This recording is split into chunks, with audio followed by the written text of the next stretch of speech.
Sa isang liblib at tahimik na baryo, may isang lalaking kilala hindi sa sipag, kundi sa katamaran. Habang ang iba ay bumabangon sa pagsikat ng araw, siya'y natutulog pa. Habang ang lupa ay humihingi ng aruga, siya'y nagdubulag-bulagan. Ito ang kwento ng isang lalaking may lupa, pero walang tiyaga. May pagkakataon, pero sinayang. Si Mang Cardo, na 48 anyos, ay nagmamay-ari ng isang malawak na lupang sakahan.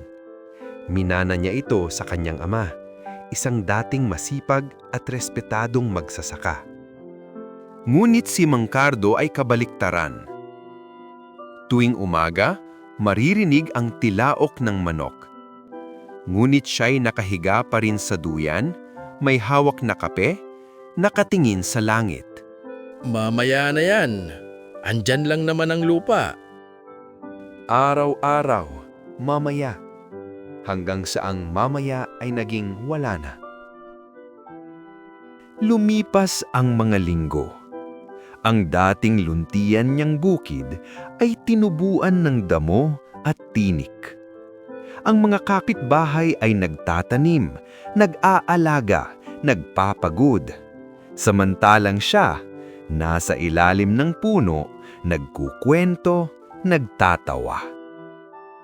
Cardo, sayang ang lupa mo. Tulungan ka namin. Ayos lang yan. Hindi naman ako nagugutom. Sa ngayon. Ngunit ang lupa, kahit tahimik, may hangganan ang paghihintay. Dumating ang tagtuyot. Ang mga masisipag may naiimbak. Ang may tiyaga may naipon. Ngunit si Mang Cardo, walang aanihin, walang maibenta, walang makain. Sa palengke, tahimik siyang nakaupo, nakatingin sa mga magsasakang may dalang ani. Doon niya unang naramdaman ang bigat ng katamaran. Isang gabi, umulan ng malakas. Ngunit wala nang pakialam si Mang Cardo. Ang kubo niya, butas ang bubong. Ang sikmura niya, walang laman. Sa dilim, napatingin siya sa lupang minana niya. Tay, patawad. Sinayang ko ang pinaghirapan mo. Walang sumagot. Tanging patak ng ulan at konsensya. Kinabukasan, bago pa sumikat ang araw, may isang taong naglakad sa bukid. Si Mang Cardo. Walang reklamo, walang dahilan. May hawak na itak at asarol. Masakit ang katawan. Mabigat ang hakbang, pero sa bawat hukay may kasamang pagsisisi at pag-asa.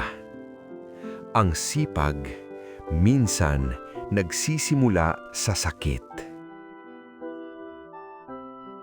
Lumipas ang mga buwan. Hindi pa rin sagana ang ani, pero may tumutubo. Ang lupa ay muling nabuhay, kasabay ng pagkatao ni Mang Cardo. Ang mga kapitbahay ay tumulong at sa unang pagkakataon, siya'y nagpasalamat. Ngayong ko lang naintindihan, ang lupa parang buhay.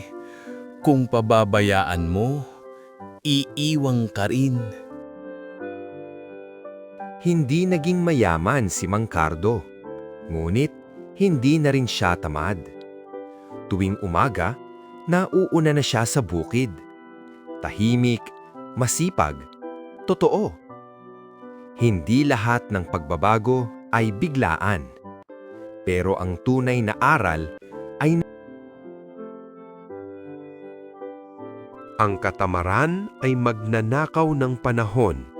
At kapag naubos ang oras, huli na ang pagsisisi.